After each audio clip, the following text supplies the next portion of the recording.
In the beginning was the Word, and the Word was with God, and the Word was God.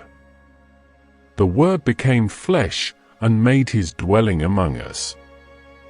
We have seen his glory, the glory of the one and only Son, who came from the Father, full of grace and truth.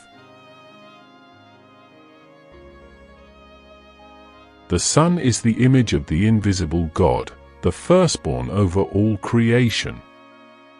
For in him all things were created, things in heaven and on earth, visible and invisible, whether thrones or powers or rulers or authorities.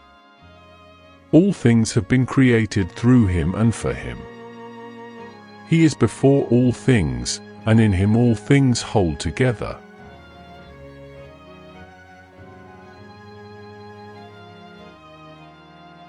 The Son is the radiance of God's glory and the exact representation of his being, sustaining all things by his powerful word.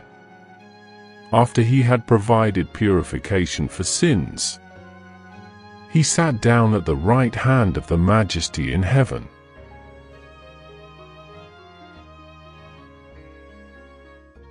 Who being in very nature God, did not consider equality with God something to be used to his own advantage.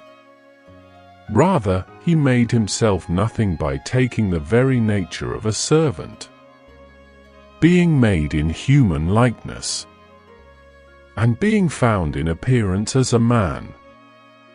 He humbled himself by becoming obedient to death, even death on a cross.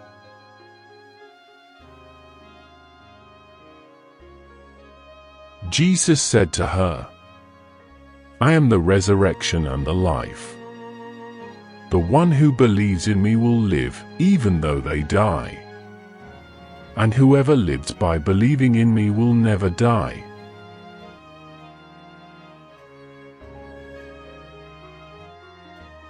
Jesus answered, I and the Father are one.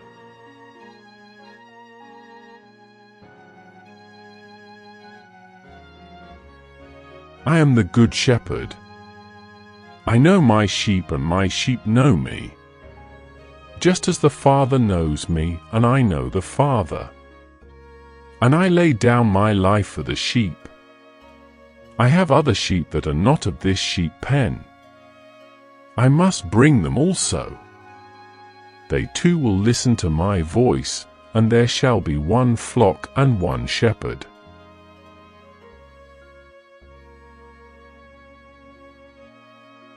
The reason my Father loves me is that I lay down my life, only to take it up again. No one takes it from me, but I lay it down of my own accord. I have authority to lay it down, and authority to take it up again. This command I received from my Father.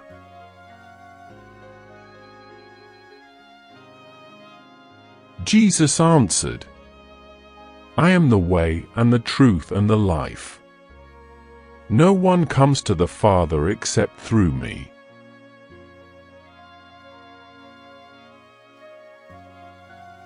My Father's house has many rooms. If that were not so, would I have told you that I am going there to prepare a place for you? And if I go and prepare a place for you, I will come back and take you to be with me, that you also may be where I am.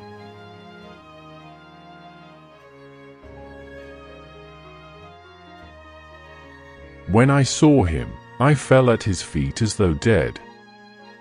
Then he placed his right hand on me and said, Do not be afraid. I am the first and the last. I am the living one. I was dead, and now look, I am alive forever and ever. And I hold the keys of death and Hades.